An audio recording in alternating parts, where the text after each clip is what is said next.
Yo, what up YouTube?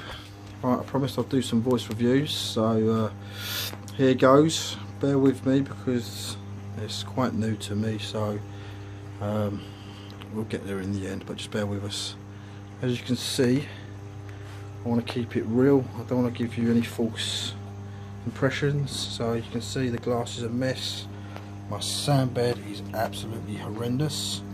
One of the main reasons it's like that is because I want to do a review on it. I want to ask your thoughts and comments. So if you look at it and think, bloody hell man, that sand bed's terrible, that's one of the reasons. Today's review is basically just about my tank, the size of it, which is 48 inches across that way. It's 30 across that way, and I think it's 36 up that way. The sump is 48 across, 24 that way, and 16 from there to there high. Again, I've been in the hobby for about a year. This actual tank was made and manufactured, which is on a sticker that I stuck on here of the date. You can see it on there, the 16th of the 12th 14. It was from a company called ND Aquatics, should I say. I do apologise. They basically just built my actual main tank. I made a big mistake at early stages. I rushed out and bought a tank and a sump off eBay from a cheap company there. If you want to know who it is, I'm not here to sort of discriminate or put anyone down, but if you want to know and a bit of advice who it was, so you don't make the same mistake I did, I'm quite willing to email you who it was just so you can avoid it. But basically I wanted everything straight away, so I rushed out, wanted everything cheap as possible, bought a cheap tank, cheap sump, and started building the frame. I was passing by this company, ND Aquatics, and I just popped in and I told him about the tank that I bought from eBay, and to see if he'd done a frame and his thoughts.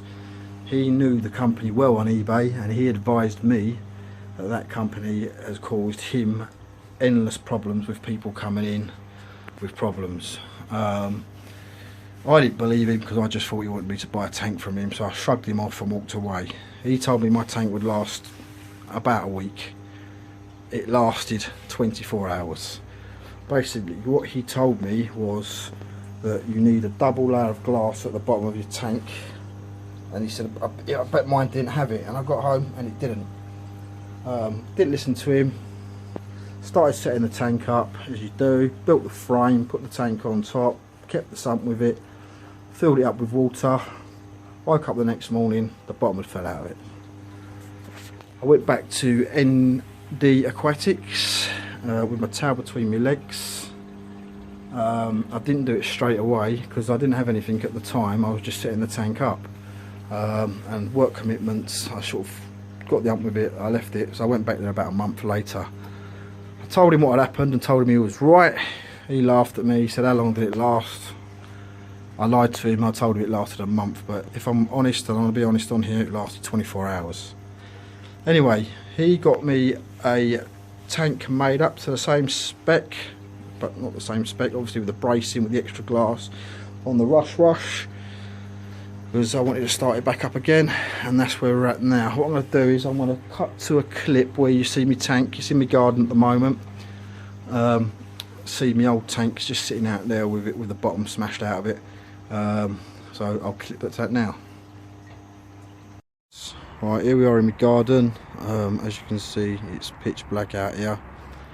I got home late today, but it's going to be a late one all week, so I don't know if I want to take good footage. As I progress with these reviews, I will be editing and doing them properly. But as you can see, that's the old tank. It's holding some water. I don't know why, but there's no bottom in it. I'm not going to get it out and show you now, but just so you can see the old tank outside. This is my garden, just so you can have a little look to prove in the garden. There's the old tank there. So I'll get it out if you really want to see it with no bottom or smashed bottom in it, so it's all cracked. But I said I'd go to it. So there it is. Rest in peace. Right, here we are back at the tank. The light settings have changed a little bit, so just bear with me with the lighting, etc. But basically, just talking about my sump. I kept the sump from the cheap tank purely because of costs, expenses. What you got to look out for if you have a power cut, that when your tank drains down to a certain level, the weir height, if you can see there, then you've got enough in your sump to hold all that drain down. Now mine is on the brink. Again, I should have got a sump from ND Aquatics, but I've done it on the cheap and I wanted to keep the one that I had because of costs. I've tested it for a power cut and it is real brimmed. So the way I got round it was having my auto top up a little bit lower, and that keeps the water a little bit lower, and that leaves enough space in the sump to hold the drain down. One of the problems I do have with this sump is the height for where my protein skimmer is from here to here. Now this height, I can't find my tape measure now. Where did I put that? There it is over there. Bear with us 1 second. Just going back to it.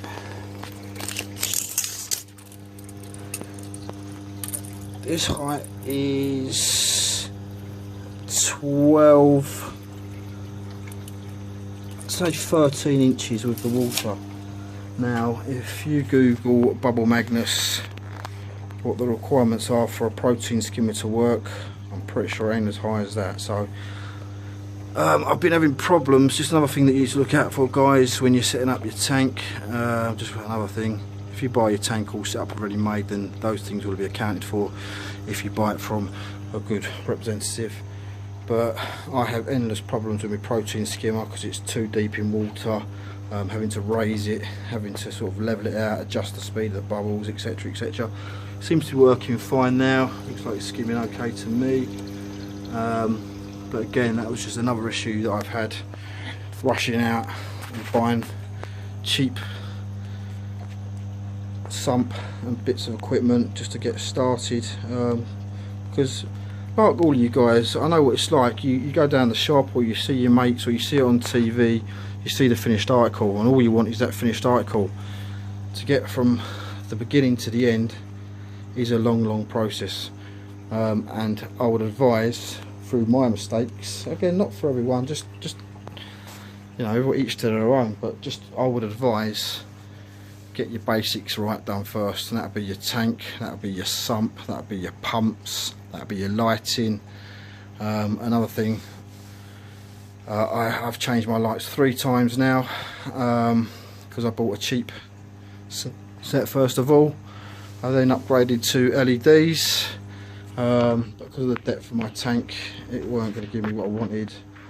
So in the end, I've just bought some Radions, which I believe are the best out there at the moment. But again, I believe not everyone can afford them, so there are good ones out on the market. Just do your research. But that's my sump. As you can see, this is where the tank is. It's an absolute mess now.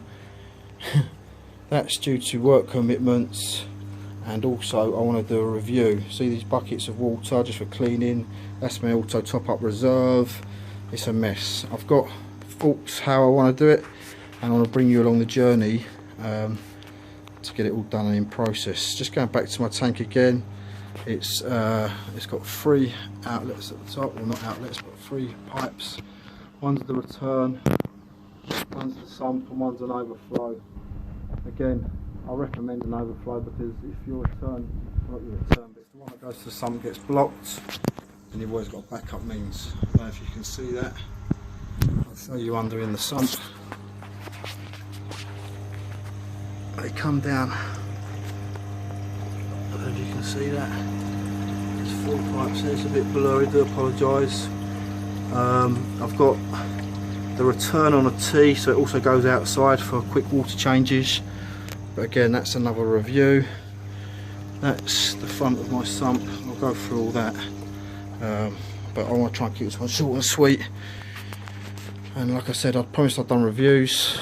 I suppose you're getting bored of all my updates with just music, different music and that. It's doing my head at the moment, but I just wanted to keep you updated in the loop. But the reviews are now underway, so that's my first one. Hope you enjoyed it, and please stay in touch or subscribe for the next one. Many thanks.